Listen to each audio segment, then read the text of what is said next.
I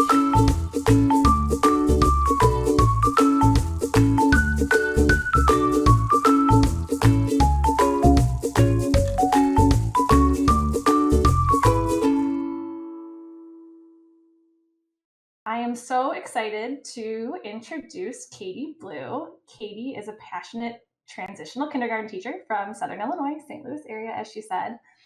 With over 15 years of classroom experience, she's also a children's book author, a nationally recognized speaker, and the creative mind behind her award-winning blog, Katie Blue EDU.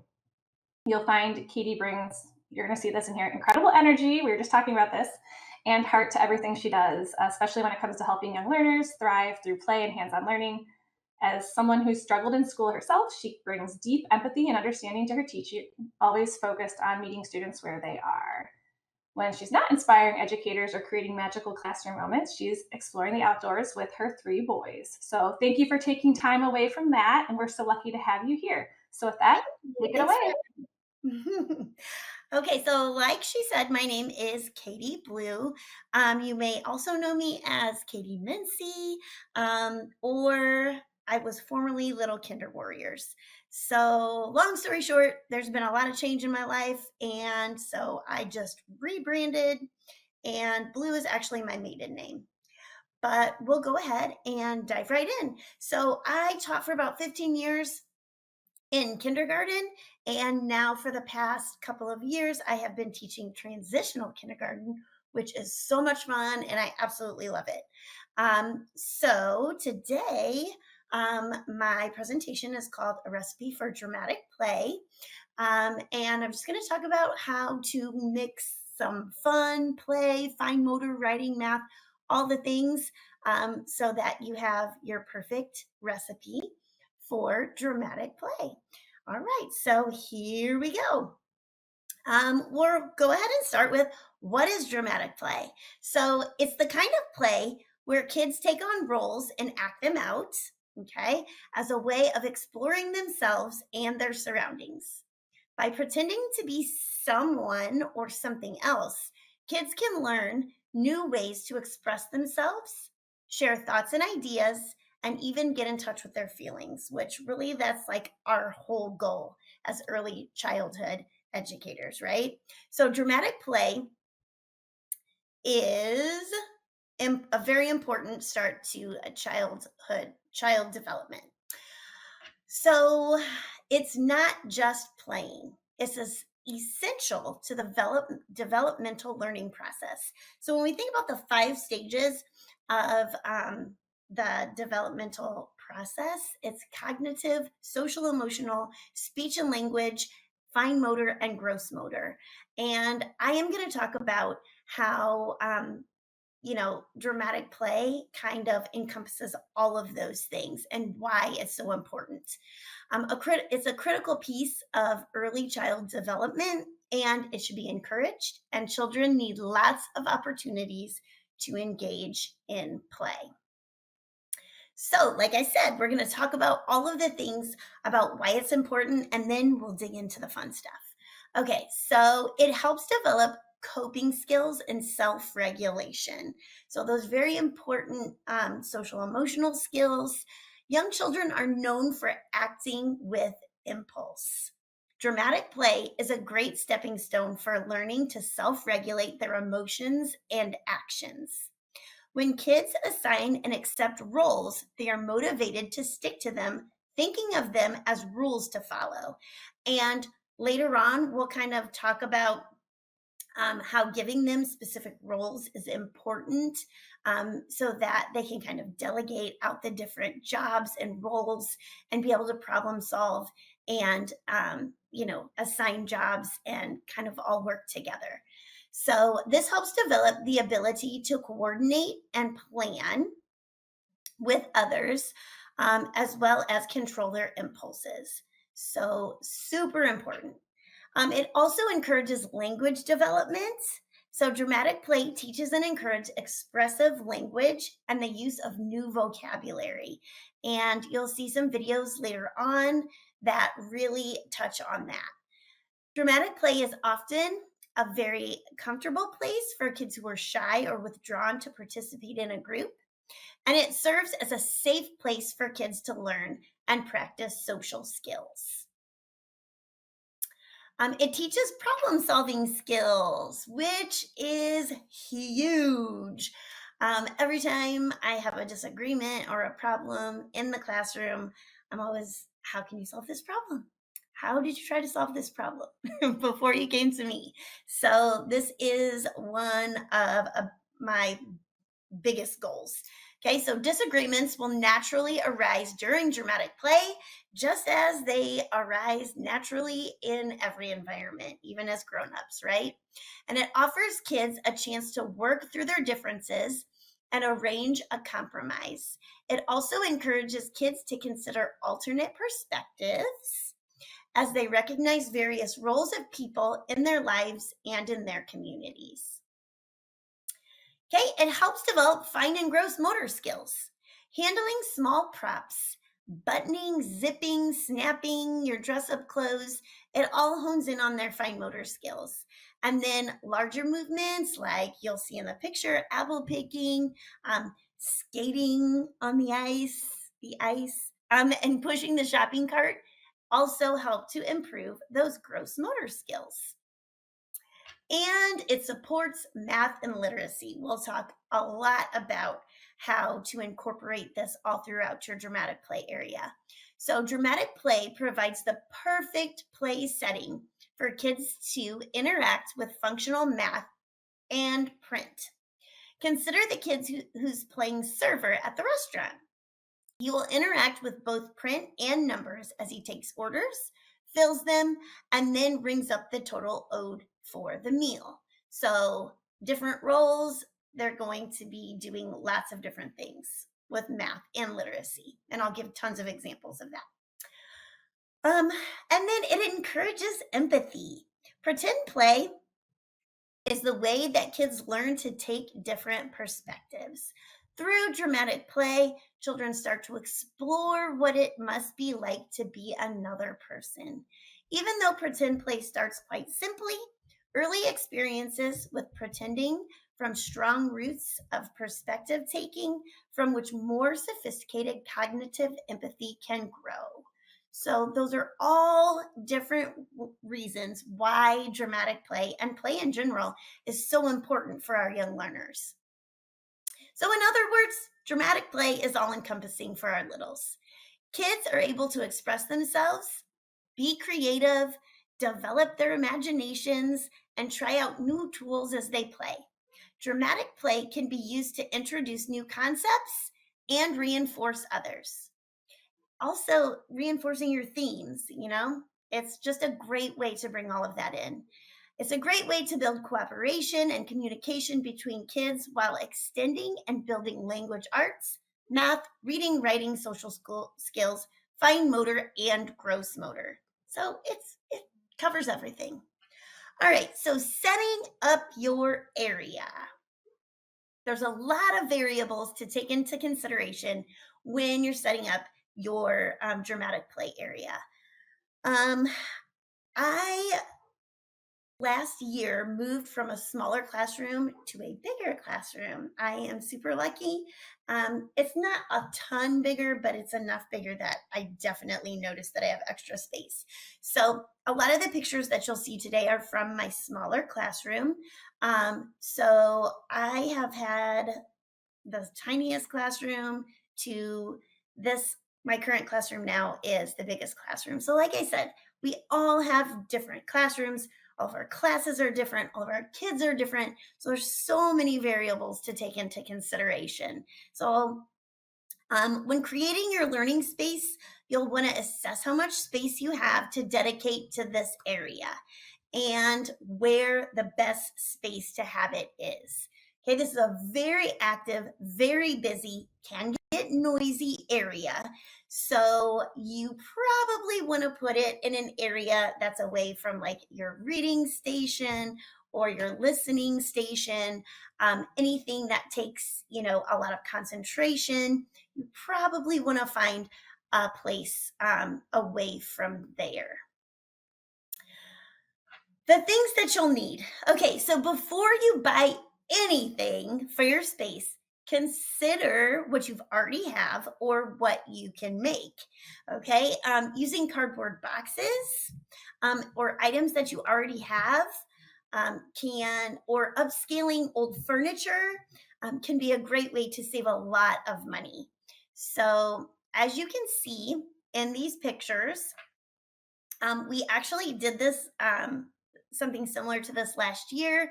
We wanted to do a laundromat, and we didn't have any washers or dryers. We couldn't find any. And so we just made them out of cardboard boxes. And the kids loved it.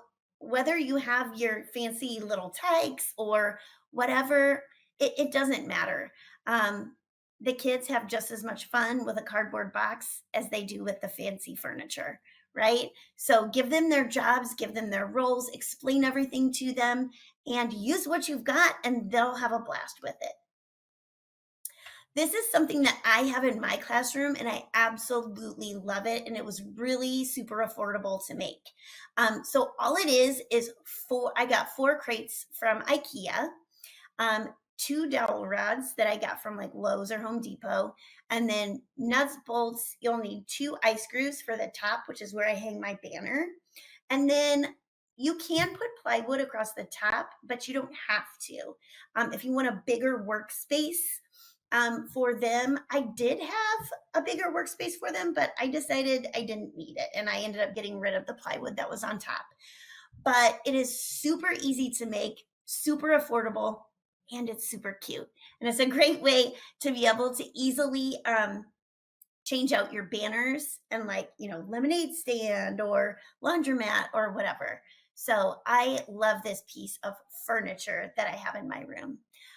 Some common things that you might want to be on the lookout if you haven't started a dramatic play area.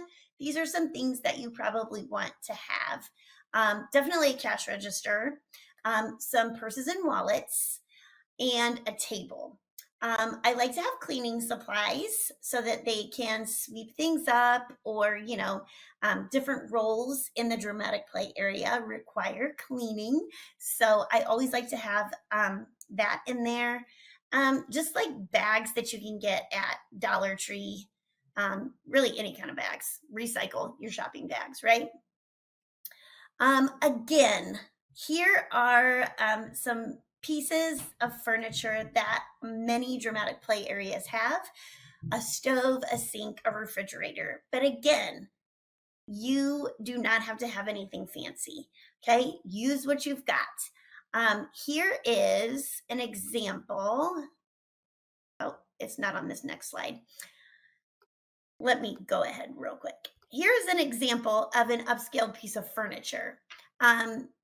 So this is just an old TV unit, and it was just painted. The glass door was turned into the refrigerator. One area is turned into a sink, and then on the right is the stove and the oven. So you can definitely find something like this at a yard sale or a thrift store, or maybe you have something laying around, or your parents have something laying around that you can use to create your own kitchen furniture. These are just some things. A lot of times you can find these on Marketplace for pretty reasonably priced. If you're lucky enough to find something like this at a yard sale, grab it, because yard sales are probably your cheapest bet. But I do have this. I'm lucky enough to have this little grocery store, and I use it for just about everything because I love the shelves. I love how it displays, and sometimes we use the grocery thing, sometimes we don't. Sometimes I have it set up as something else. So just using what you have, rearranging it for your different themes. And I also love a shelf like this just to put a bunch of random things on. Don't have anything like this, but this is super cool, right? If you're lucky enough to stumble across something like this with a cool display, those are just some different options. Okay, so something else that's important is when you're setting up whatever theme, whatever you're setting up, label everything. It will make your life so much easier, and the kids' lives so much easier. For cleanup time, especially with the real littles, I have found if there's not a specific place for things, cleanup time in a dramatic play area is so much more difficult. If they know exactly where everything goes, and there's a place for everything, cleanup goes so much faster, and because they know what to do and they know where it goes. So label everything. It helps students know where everything goes. It keeps it so much more clean and organized and makes things so much easier for everyone. Makes your life so much easier. The label should have a picture paired with the word because, of course, many of them can't read the word yet, so we need those picture labels. Students will read the labels and notice the letters as they take out and put away the supplies. Props and supplies. If you have a really big, elaborate dramatic play area, consider introducing your supplies slowly. Okay. I know, especially at the beginning of the year, sometimes we feel pressured to make our classroom look perfect and make everything look just amazing and magical, but you don't have to. It can be overwhelming for the kids. So don't be afraid to add things slowly. Okay. Especially at the beginning of the year. You don't want to put too much in. Okay, decide what's important to get them used to it, get their hands on things, teach them how to use the supplies, where to put them away, what the rules are before you throw everything at them. Maybe start with a grocery store and just kind of keep it open-ended and introduce a few things at a time. Let them play for the week, and then the following Monday, maybe add a few more. Different roles, different jobs, different supplies, and then slowly introduce so that you can teach your expectations as you're introducing those things. Like I said, adding too much at once can be very overwhelming. Don't spend a lot of money. Use what you have. I know we talked about this already a little bit, but seriously, use what you have. I absolutely love going to thrift stores and yard sales. It's just a sickness of mine. And Dollar Tree. Dollar Tree has so much good stuff for your dramatic play area. Even a little bit of DIY. And I will show you a lot of little hacks that I have done and that I have found that will make that easy for you. But also, don't be afraid to ask for stuff. If there's something I want, a lot of times I'll put a post out on Facebook. A lot of times that'll be my first move. If there is a piece of furniture that you really want, like a little while ago, I really wanted, it's actually like a water table, but it's a tree. And so I use it in my apple orchard, and I just set the apples all over the tree so that they can pretend to pick the apples. I wanted one of those so bad, but I didn't want to spend all that money on it. So I put it out on Facebook, and sure enough, somebody had an old one that they weren't using anymore. So I always start, if there's something I really want, and put it out there, because kids grow out of stuff so fast. And a lot of times parents still just have that stuff laying around in their garages and things like that. And people love to be able to help and donate to your kids at school. So don't be afraid to ask. Also, this should be in your handout, but this is just a letter that are in my units that you can send home to families and let them know what you're transforming the dramatic play area into. This one is for the hot cocoa stand. And it just says, we are looking for, various sized drink cups with lids, drink carriers, fake donuts or cupcakes, and all the things that you might need. Small things that, straws, whatever, so that you're not having to invest so much money into it.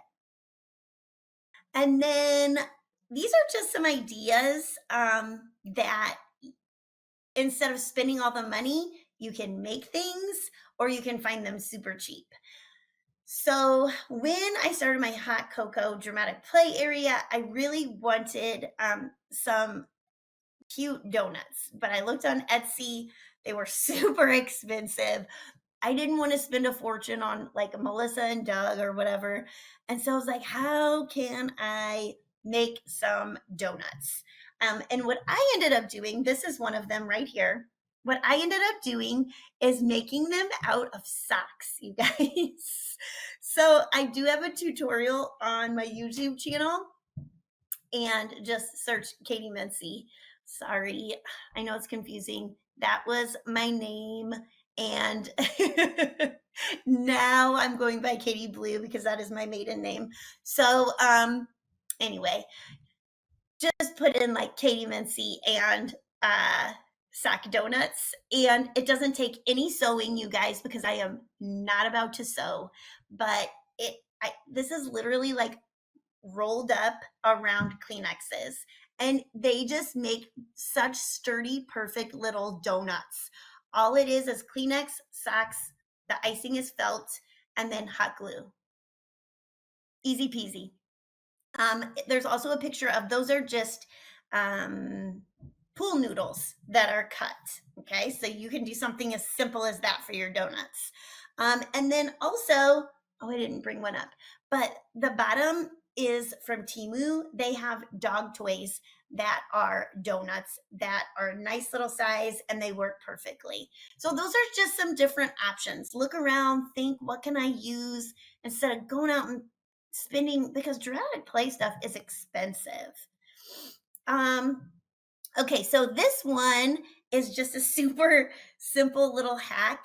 It is, I wanted them to be able to use the ingredients and add to, so they have a little cookbook, and it's step by step, you know, how to make, gosh, I don't even know what it is, maybe cinnamon rolls or something in my hot cocoa stand.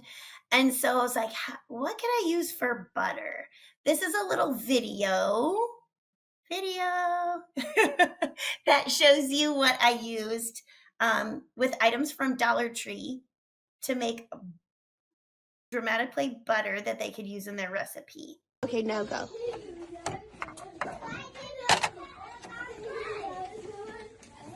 Okay, what else does it need? Okay, so you could see from the video, the little container is from Dollar Tree, and then what they were using was just those little foam cubes that you can get from Dollar Tree. You get a whole bag of foam cubes, and I just picked out the yellow ones, and they are just like little pieces. So then when they're following the recipe, they can add it to the mix. And they were making apple pie. It was the dramatic apple orchard. So anyway, this is the best way for you to bring eggs into your dramatic play area. So this game is at every thrift store. I always see this game. It's got this sturdy egg carton, and the eggs open up. It's that egg roulette game, right? Where you're supposed to like smash it on your head. And I don't even know how it's actually played. But what I did was I used some felt and just cut out little egg shapes. And I put those inside of these eggs that actually open up. And so they make the perfect little eggs that they can actually crack and put into their recipes. So if you see this egg roulette game, grab it, because it is the perfect addition to your dramatic play area. Those, I'm telling you, those eggs are super expensive, the actual dramatic play eggs. And then of course, just use little junk that you have. The strawberries and blueberries in my lemonade stand are just little pom-poms. And then the mint for the mint lemonade is just a flower I got from Dollar Tree and picked the leaves off of it.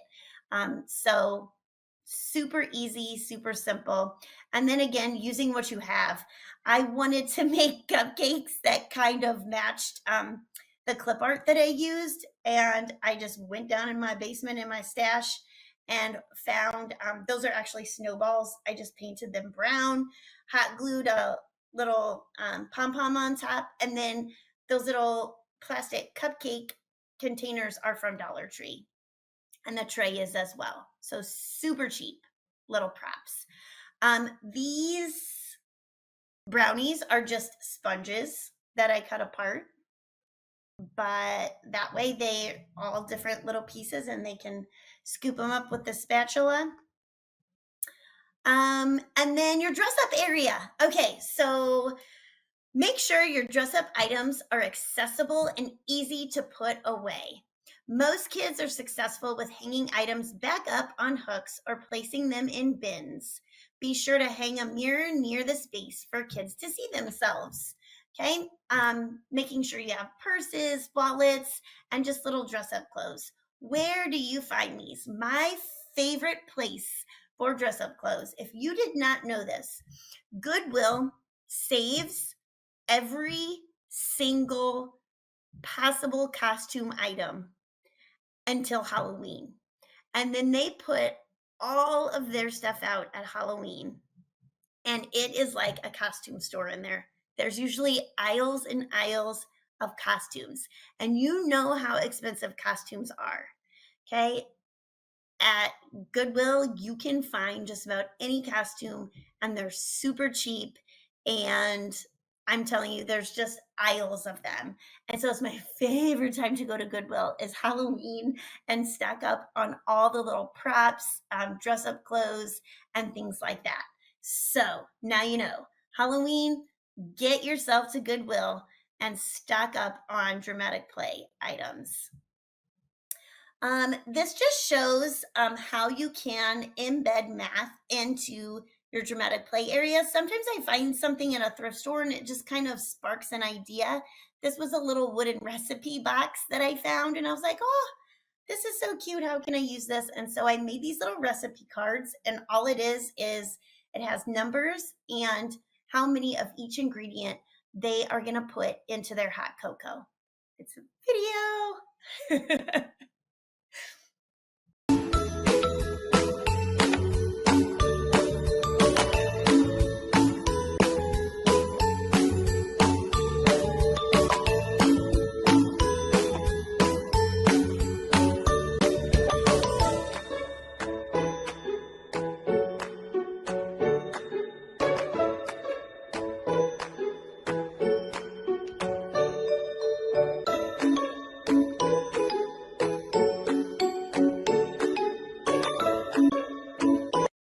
Other ways to embed math into their play. So this is their order form that you might see.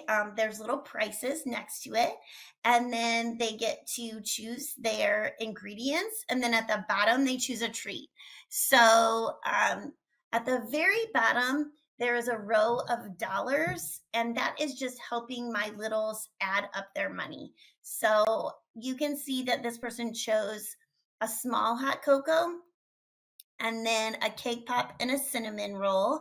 And so they colored that many dollars. So the small is $1 and then each treat is $1. So they have colored $3 to be able to add up how much money they owe. And then she is just marking, making a little receipt for the customer on the right side. She just marks and writes how much money each thing costs so that she can hand the receipt to the customer. This is our dentist office dramatic play, and this is just an appointment book. So it is just, my kids are 4 and 5, and so it's just kind of, exposing them to time. They have to choose, what time they want their appointment, and write who it's for and then what they are visiting for. And so just kind of exposing them to digital clocks and time. Okay, this is the video, I'm sorry, that she was just going to show you, and it looked like it was sideways. Sorry about that. But this is our camping dramatic play area. They're catching fish. So they have to identify what kind of fish they caught, and then they're going to measure the fish to see how long it is. Now, I will say this was just like last week. It was the very end of school. So please excuse the mess. Okay, This is the fishing video. What? Hey, I was gonna get that. Oh, let's see if you got it. You got Grab him, it. Kason. Grab him off your hook. Yeah. Show me what you got. Oh, there, I got catfish. Hold him up to the catfish on the I got this one. fish identifier. I got a Yeah, you got a catfish. Okay, now measure him. I got a catfish. How many inches long is he? 10. No. Is he 10? Yeah. He is 10. I got a Okay, so just another way to embed different math skills into their play. Okay, and then this is just a picture of the lemonade stand. So how many ways can you see opportunities for math in this picture? There is obviously weighing. There is sorting by color, shape, size. There's little order numbers. So they're choosing an order number and writing their numbers on their little order forms. And then, of course, you know, if they buy and things like that. So this is a perfect time to talk about how to use ESGI when you are using your, when your kids are at the dramatic play area. So with classifying and sorting, this is an easy way that you can assess this because there is always ways to sort in the dramatic play area, right? Whether it's ice cream and you've got the big pom-poms or leaves at the camping center, or you just saw the lemonade stand, all different ways to sort and classify. So if you're using ESGI, you can assess them at the dramatic play area using the manipulatives that they have. Instead of interrupting their play, you can just go over and have them demonstrate to you there. Of course, there's always the option to pull them out and assess them one-on-one, but instead of interrupting their play, you can just go observe, ask them a few questions, have them sort. They can sort by color, shape, size, item, whatever you, or, you know, ask them, how else can you sort these things? So the layouts that are on the assessments are exactly the same as the containers that they're using, right? Anyway, and so why not just go over to them and have them sort there? Speaking of ESGI, there are rubrics in ESGI. So you can use rubrics to evaluate things like listening and speaking. So this one is engages in conversation. So you will definitely see a lot of this going on at the dramatic play area. And the rubric just kind of breaks it down. So a 4 would be student leads discussion among others, answers questions, shares experiences, and generates questions. A 3 would be students can listen to others and take turns speaking. A 3 would be sometimes student is able to listen and take turns talking, but often needs redirection. And then a 1 would be student is unable to listen and take turns talking. So that is an easy way that you can observe and use the rubrics to assess. Now, I did create a whole set of TK assessments. So when you go into ESGI, you can click on the author and all of these assessments will come up. Mine are brand new, so it takes a little while for them to publish. So the one that you're seeing here at the bottom is one that I just created. It is not quite published yet, but it will be soon.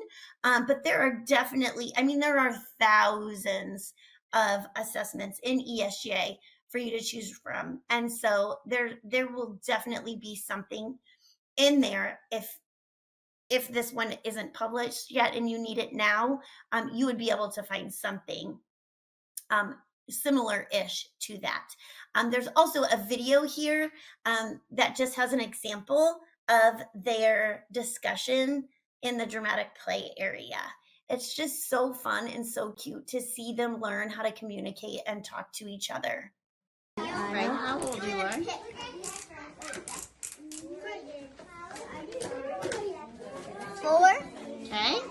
you feeling today? Happy.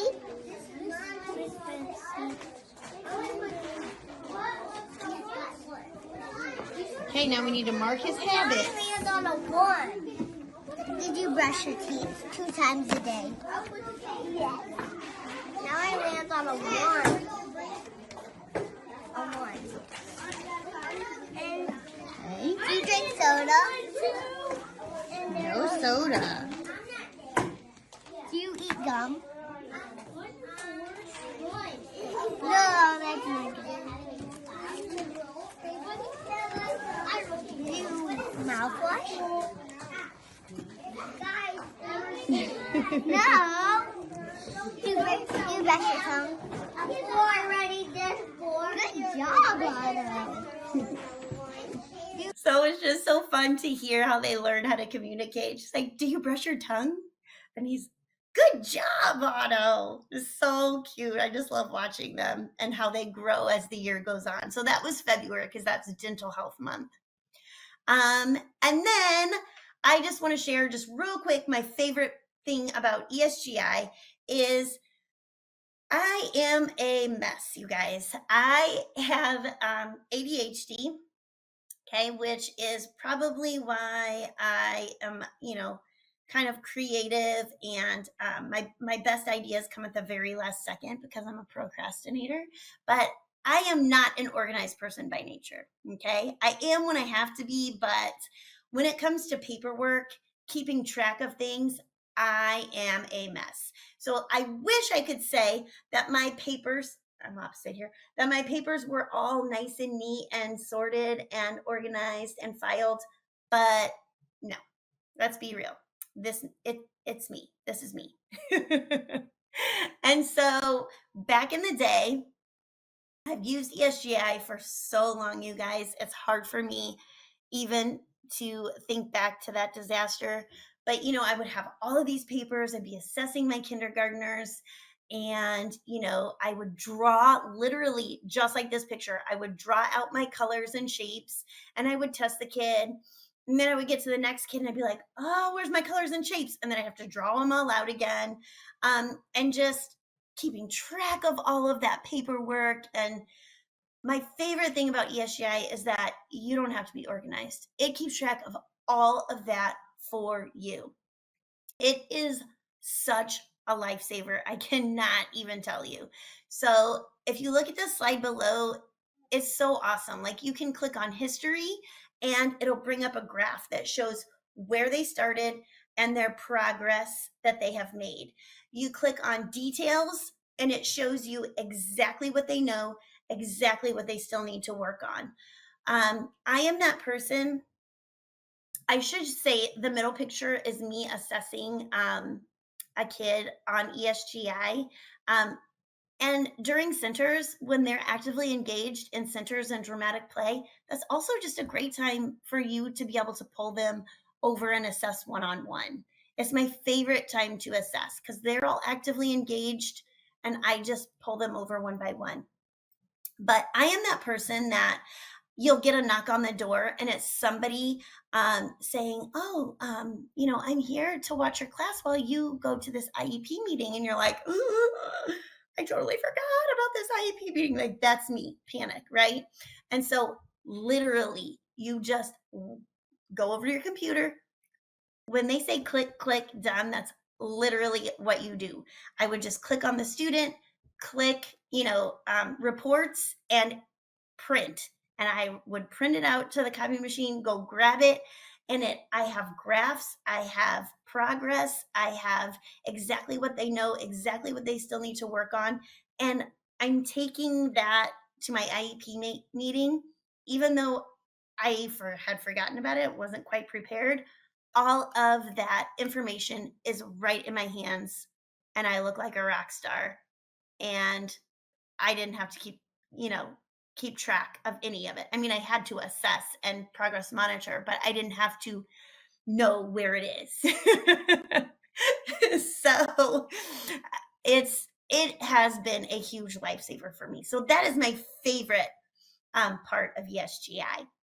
Now we'll kind of talk about embedding literacy into your dramatic play area. Like I showed you before, I like having little recipe books for them so that they can follow the sequence and follow the order and put their ingredients in and just read the recipe and follow it. And just having as much opportunities for them to write and expose them to print as possible. So you might have sign-in sheets. You saw the appointment books, appointment cards. Just label everything. They can make lists. They can make receipts. They can label different things.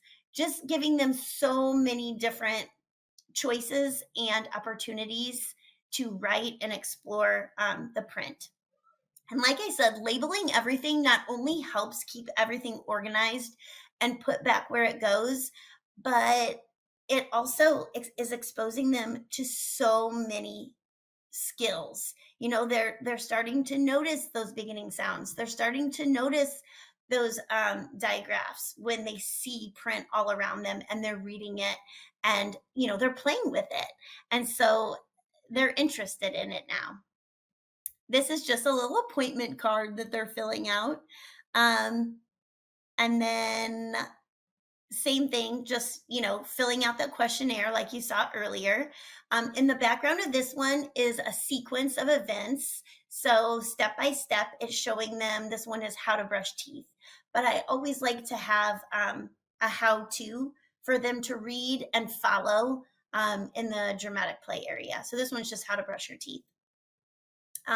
This one you will hear in this little video, you will hear him just learning all kinds of different vocabulary just from exploring and playing in the dramatic play area and asking questions about the different things. What is this? That is a possum. A possum. Finally, I know it. Okay, this is the possum section. I'm going to let it. So, he's asking, what kind of animal is this? And I tell him, he's like, finally, I know it. And then they are matching the tracks to the animal in that little video. So just fun and gets them interested and excited about different kinds of animals. And then obviously there is tons of fine and gross motor skills going on in the dramatic play area. These are just a couple tiny little pictures of examples. That is that water table I told you guys about for my apple orchard. I love it so much. But I just put the apples on there and then they can actually go and pick the apples off the tree. And then one of the other pictures shows the dentist putting braces on another onto the patient. And then of course, you've always got tiny little manipulatives. Throw some tweezers in there for them to sort and put in the different ingredients in their cups or bowls or whatever. One thing that is so important is teaching expectations. It is so important to explicitly teach expectations. What do you do at this station? What don't you do at this station? What are the different jobs? And in those different jobs, in those different roles, what are your actual jobs in that role? Okay, so when they choose a job, you can see in the picture, but they will hang their tag or they'll grab the tag off of here and wear it around their neck. And this just kind of shows them what their different jobs are for that role. So for the cashier, they scan the items, they collect the money, they bag the goods, and they give the receipt. So again, there's pictures that show that. And if you choose cashier, these are your jobs, okay? Just to give you a couple more examples, the customer places the order, they go shopping, they pay, and then they enjoy food and drinks together, okay? So baker follows the recipe, cooks and bakes, decorates the cookies, and creates recipes. So there's just a little response sheet that they can create their own recipe. So just giving them like at the beginning of the presentation, I don't know if you remember, but I talked about, when they're learning how to delegate and problem solve and, hand out the different jobs and roles, they see these kind of as rules. And then it helps them to cooperatively play together. This is your job. And so it's your turn to do this because you are the customer. So it kind of helps them know what their role is, and it helps them cooperatively play together.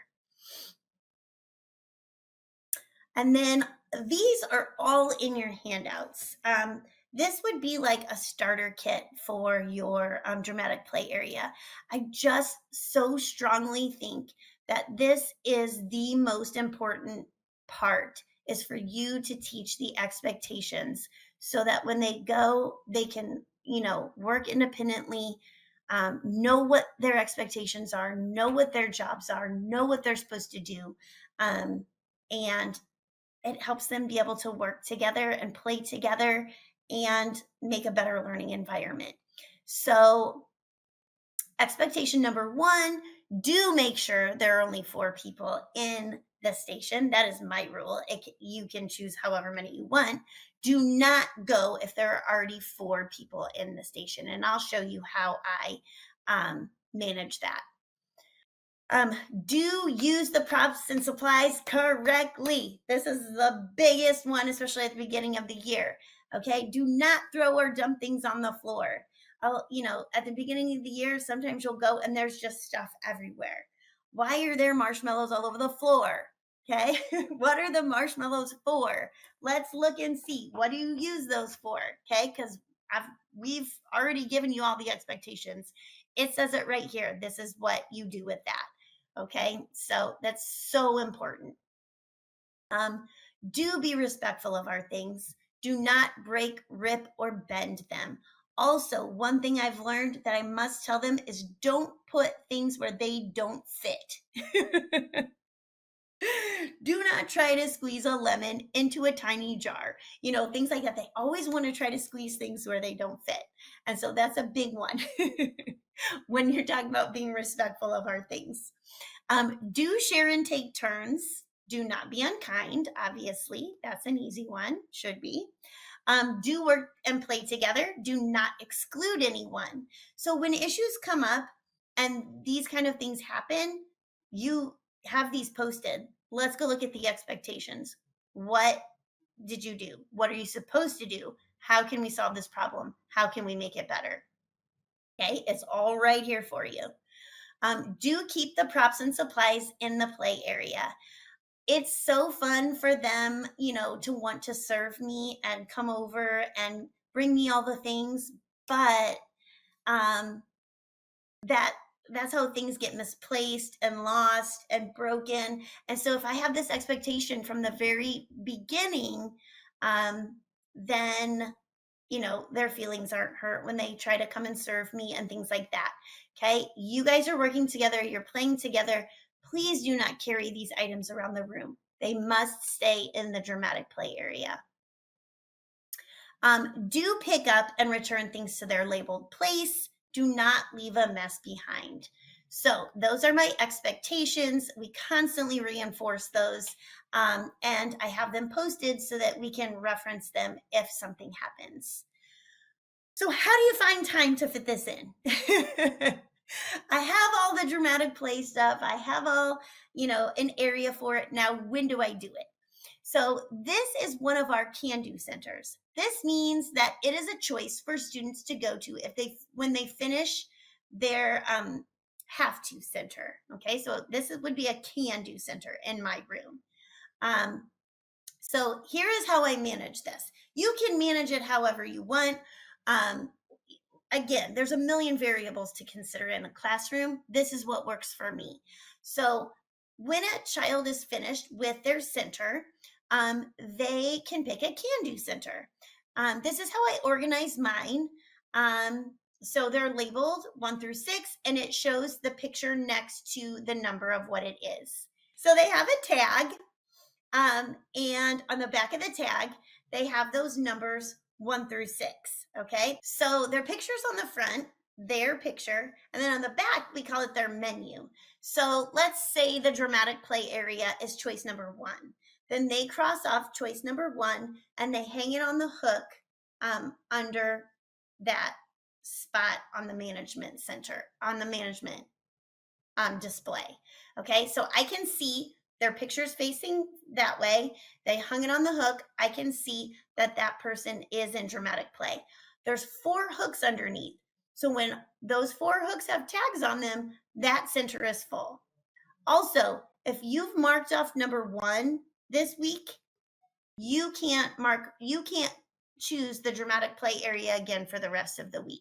Okay, once we have finished this center rotation, we'll erase the tags, and then you can choose it again. So I like this management system because it allows for choice, but I also secretly have control. Like the same kids who finish early every single day don't get to go to the dramatic play, because that's always the most popular can-do center. They don't get to go there every single day. They only get to choose it once that week. Once it's marked off, then they have to wait till the following week to be able to choose that again. So it gives everybody a chance to get to that station. And then this just says, let's think beyond the housekeeping corner. What are some different themes, some different things that you can transform your dramatic play area into? So this is just a huge list of things that you can choose from. Obviously, it's not limited to this, but some that I like to do is apple orchard. We obviously do camping. You saw that one. In April, we do Build a Basket. It's like an Easter bunny one that's super fun. We do dentist office. We do a lemonade stand. So just about every month or so, I will switch out the station. And I just kind of switch it out to match, what we're learning about, and maybe what the season is or what the theme is for that week. I believe this is a video that just kind of shows you. Again, this is my old classroom, so it's a smaller space, but this was my dentist office.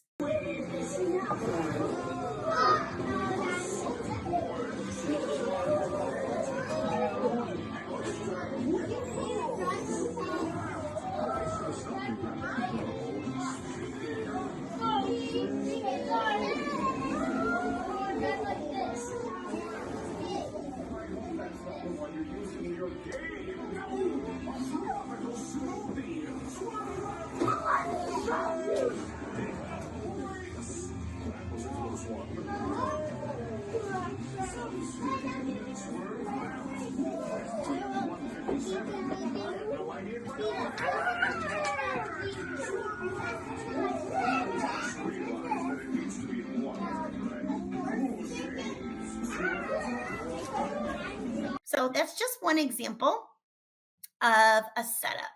And you can see my grocery store is over here on the left. We're not using the actual grocery part, but you saw that I had all the supplies and things on the shelves in the grocery store, but I didn't use it as the grocery store. So again, use what you have for your setup. Again, here would be the patient. She's sitting and just holding one of the little heads, and that's where they would put teeth in and work in the mouth like that. It says dramatic play is a great way to get students excited about their learning in any unit. Okay, so when they actually get to go do it and act it out and be the dentist and be the patient, and it makes things like going to the dentist a lot less scary. They know what to expect. They know what the tools are now and things like that. It's also a great way for them to practice, act out, and role play what they are learning. So, and then keeping parents informed. This should also be in your handout. And it just talks about how, dramatic play is powerful, all the different skills that we're going to reinforce, and then what we are transforming it into for that unit, and things like that. So just keeping them informed and up to date on what's going on. And then this is just a real quick little video of me setting up my hot cocoa stand. So you can kind of see what it takes. Obviously, it's time lapse. So there, I just hung the little banner. That's that IKEA crate thing that I DIY'd. I do have a little bulletin board back there in my old space, so that I can hang all the prices and things like that on it. And then once I know what one of my units is, I just kind of keep an eye out at Dollar Tree and things like that for supplies. For my hot cocoa stand, like I just use boxes. Like this is an instant ink box. If you use instant ink, it's like the perfect size for making little ingredients and props. My cinnamon buns are just felt rolled up and hot glued. That's it. I showed you my brownies are sponges. My sock donuts. This is all hot cocoa stand stuff. I actually found this at Dollar Tree. It is a dog toy, but it's a little fake marshmallow package. So just another fun little prop. This is a toothpick holder. It's the sprinkles, and it's just got little gosh, I don't even know what that is, like sequins inside, and it's hot glued shut so they can hear it shake. This is another example of a cupcake. It's just an ornament that I took the string out of, or the hook off of, and then glued it into a cupcake thing. So I'm always looking at Dollar Tree to see, like, what can I use? How can I make these props and do it on a super cheap budget? And then the question that I always get, and so I added it to the end, is how do you store this stuff? And this is how I store it. Believe it or not, all of my junk usually fits in like a Sterilite container. I like the snap side ones. They're just my favorite. And then I use a label like the one you see, and I tape it across the side so that when it's on my shelf, I can easily see, okay, that's fire safety. Okay, get it down and then put all my stuff out. That's how I store my stuff. So nothing fancy. But yeah, that is it. Again, my name is Katie Blue. You may know me as Katie Mense. Little Kinder Warriors is what I was previously. Now you can find me at Katie Blue EDU. Hi, Brandy. Thank you so much. It was so cute. So fun to see all these great ideas. People loving your creativity. You did a really good job actually answering questions as you went. So we have a few that we'll ask. I'm going to go and put up this slide for people who had questions about ESGI. ESGI is a digital platform. It's designed, we created it for pre-K, TK through second grade teachers to assess foundational skills, one-on-one, rubrics, even during play, as you saw. So using ESGI helps you save tons of time prepping and gathering that data that you can use in the classroom when you need it. And so we've added the links a few times. You can use this QR code when you sign up using Katie Blue, Katie's promo code, Katie Blue. The slide says 60 days, but we're going to go ahead and extend you guys all out through the beginning of the school year to September 30th. So you can dabble in it now if you still have time and want to play with it. Otherwise, we'll be there waiting for you when you're ready to take a look. And a few of the questions that came in were just about resources and where to get everything. So that's the first question I'll answer really quick is you will get an email from EdWeb that has instructions on how to access everything, the recording, the slides, the handouts. But the ESGI team will also be sending you some follow-up with the links for some of the things you guys were looking for. Again, the handouts, a link to Katie's website so you can get all of her cool resources and continue to follow her. And then I'm also going to post the winners in the chat. We will contact you guys via email, but you'll be getting a $25 Amazon gift card and a free year of ESGI to try it out. And then when we do publish Katie's assessments, we will also send you guys a notification so that you know that those are available to take a look at in ESGI. So that's kind of the fun thing. We are over time, but I was told we are allowed to keep talking and answer a few questions. If you guys hold on with us, you don't have to. We appreciate you. It's been a really fun webinar, and I've been loving the engagement and all the great questions. So one of the bigger things was about organization, and you talked about it at the end, but they were asking about the bigger items. So talk about that a little bit. Are those just the things that are the consistent things in your classroom, and then you're changing things around it, or how does that work? So the bigger items, as far as like my grocery store, I don't, or like my IKEA thing where I hang my banner and my refrigerator, stove, sink. That stuff it always stays in there. I might cover it up like you saw in the dentist office. I covered it with like a tablecloth so that it was more like a table. I moved the grocery store up against the wall and just kind of used the shelf and then the surface as more like a table for things. So yeah, I just rearrange it and kind of make it work for whatever. Things like the tree, that is just in my basement. It does come apart in different pieces. And then I just bring that in for like camping and the apple orchard. So there are a couple, bigger props that just are in my basement until I need them. Another question, you talked a lot about all the different options you could use for dramatic play, but some questions around if they're teaching kids ages 2 to 3 or laddering it up to first and second grade, any recommendations from that perspective of things you've seen work really well with the littles or the older kids? Yeah, so I think it's going to be similar, but when you're working with older kids, it's not, we're saying older kids, but they're they're 7. They're still, play is so important still at these ages. They are still, going through all of those 5 stages of learning, and they need their play. So just, incorporating more writing, more math, you could make the prices higher. You could do equations and things instead of like, I just have my kids color the dollars at the bottom because for my 4s, that's an easy way for them to be able to add it up and see.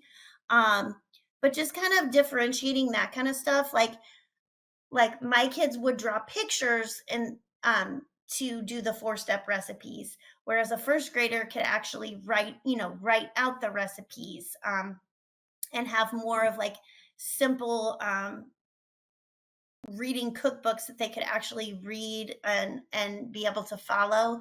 And as far as for the littles, I would still label everything with words and pictures and have things like sign-in sheets for sure. Like, name practice constantly, that kind of stuff. But they don't need all of the order forms. And, if it's something simple, like color what size hot cocoa you want, like a simple order form like that.